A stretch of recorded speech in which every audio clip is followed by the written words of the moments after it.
Well, I can start. I would say that the group, it seems like there are more underclassmen and certainly the upperclassmen that have continued that buy-in and are really excited. And if there seems to be a sense of accountability for each other. In our deep freeze phase, November, December, and early January, I think understood that the process of the entire year is really important, and that what you do in these off-season months or winter months set the tone for the track season, which then carries over into the summer, which then lays the foundation for cross country. So to me, it comes full circle. There's really no one season. I mean, obviously you have indoor and outdoor track and cross country, but just again, buy-in with that group that are going to be seniors to be and juniors to be and sophomores to be. What do? We did a lot of very cold, very snowy running. That's what we did. But it was great because we had a lot of guys out and people were very consistent. And when the alumni came back, they always remarked at how amazed they were at how many guys now were participating with the increased level. Pete Sharp came, he's 23, 24 years old now. And he remembers the time when he was the only guy doing summer running. And even guys like Patterson and Owens, Pete Stubbings have come back and remarked like, wow, this group was twice as big as it was when we were here. So I think there's a lot more people that are invested in our program now.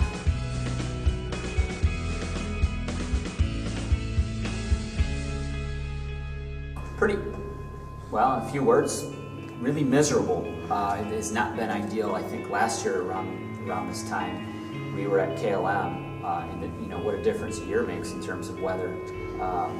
We were able to do hills. This winter we weren't as fortunate, so it's not been ideal. However, I think the guys have embraced it, and they understand that in order to stay fit, there are many ways to continue your fitness, whether that be what we've done today, getting on the bikes, getting on the ellipticals, supplementing those runs that you otherwise wouldn't be able to get because of the weather.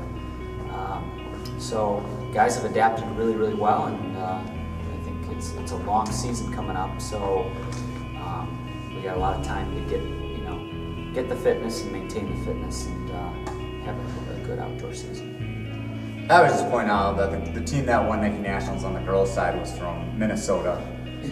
University of Wisconsin has a phenomenal cross-country team. Finland has been a country that has produced great distance runners. So really awful, terrible conditions leads to toughness, which can lead to great running. And we definitely had to do that this year.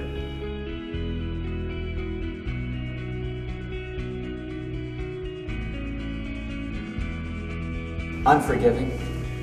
Our conference is competitive. From the top teams, LT will be deep. They cover a lot of events. Oak Park likewise. York, of course. Glenbard West will be tough. Downers, I'm sure, will be in the mix. So it's who's healthy, who feels good, who's kind of peaking at the right time.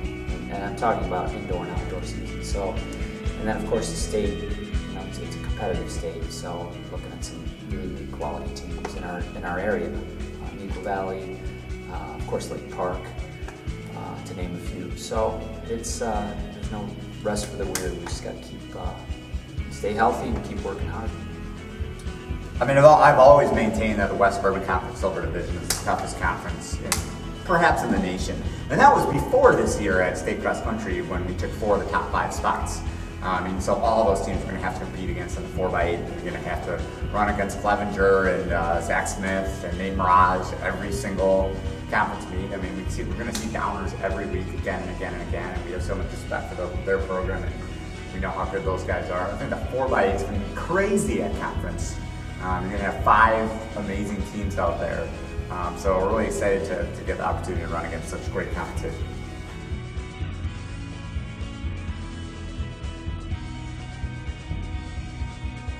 Well, Coach Lawrence came up with a novel idea which has essentially gone viral.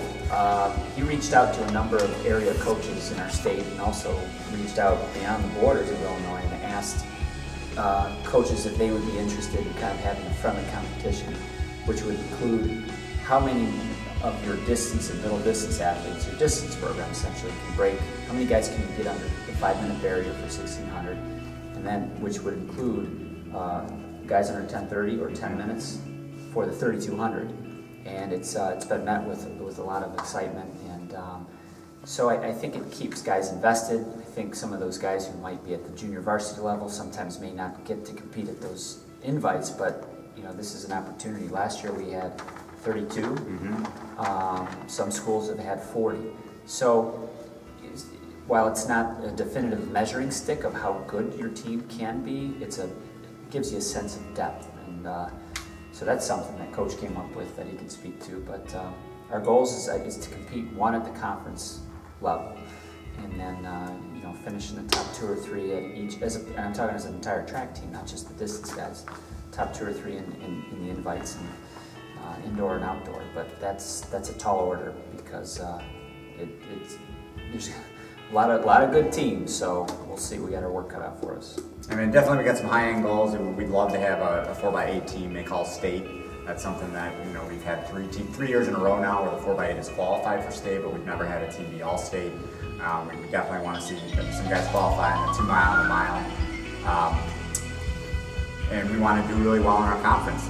But fundamentally, you know, a goal for everybody on the team. We've talked about this. This is our PRs, and everybody's time right now. Incoming PRs, I did in red font, and we say painted black. That means we want every guy on our team to get a PR in all 3 of the major distance events: the 800, 1600, and 3200. And if we could do that, you know, that's something that each guy can do. We'll feel thrilled about our progress this season.